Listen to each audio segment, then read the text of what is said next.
Boo Witches. You guys like my hat? I got it from Spotlight. It's essentially Australia's version of Michael's, and it was only like $5, which, considering, isn't too bad. I am wearing this for the entire video, so I'm wearing this for the rest of October. Every video for the rest of the month, I will be wearing this here hat because I'm spoopy.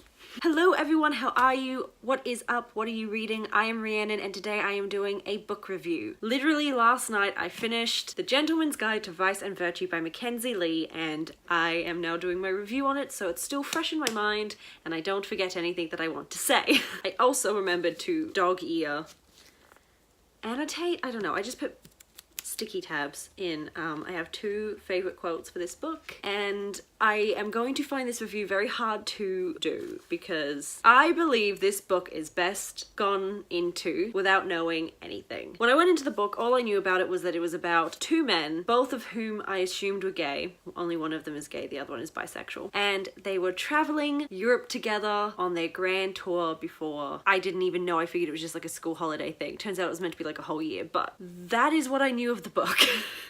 I was like, it's about two gay men traveling. I assume at some point they realize they're in love with each other and it's grand and wonderful and just fluff. No? That wasn't what the book was about at all. I mean, it was, but it wasn't. So the story follows Monty, and he is on tour with his best friend in the whole world, Percy. And him and Percy and his sister Felicity are all going to France, where they're going to drop her off at finishing school and then travel to all these different places on this itinerary that Monty wasn't too fond of because he kind of wanted to just go get drunk, sleep with some people, and just, you know, typical teenager life. Over here we call it schoolies.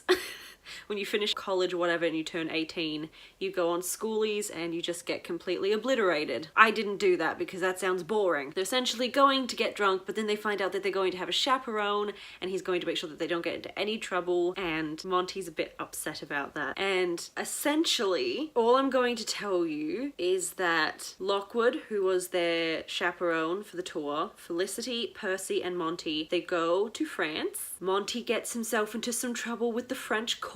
He steals something. The four of them then get attacked by highwaymen on the way to the finishing school to drop Felicity off. They lose track of Lockwood and the rest of their luggage and all of that. And then the book happens. I don't want to tell you guys anything because it really is best if you don't know anything, if you just go into it completely unaware of anything that's going to happen, because then every time something does happen, you're like, what? It's a fantastic book. I freaking loved it. I thought it was hilarious. It was heartbreaking. Monty and Percy are adorable and I love them. I love Felicity. I think she's really interesting. I'm very excited to read The Lady's Guide to Petticoats and Piracy. My copy still hasn't come in yet because I ordered the hardback. It was nice to have a diverse cast of characters. So Monty is bisexual, Percy is gay and epileptic and black, and Felicity is, as you later find out in the next book, asexual. So that's really nice. You do kind of figure out in this one that she's probably asexual, or at least on the spectrum, because she talks about how she's not interested in kissing, it's gross and weird, she doesn't like it, and she'd much rather like scheme her way into things, which she does a bit. The book is just completely crazy. You don't know anything that's happening. It's just, it's all over the place, but it's fantastic. Like, you go from the UK to France to Venice to Greece, and that's where the story gets its final chapters. A lot of the characters are really lovable. Monty and Percy are just the most adorable things I've ever seen in my entire life. I love them so much. Their friendship is beautiful. They have such a gorgeous, loving friendship with each other. And I think it's really important that characters in books have different disabilities and different lived experiences, because then people who also have these lived experiences can see themselves in the novels that they're reading, and I think that's really important. I think it's good to have diverse representations. Also, I'd like to point out that the book is set in the 1700s. It actually doesn't give a specific date. It literally just says 1700s. It says 17 dash. But I thought it was a really good book.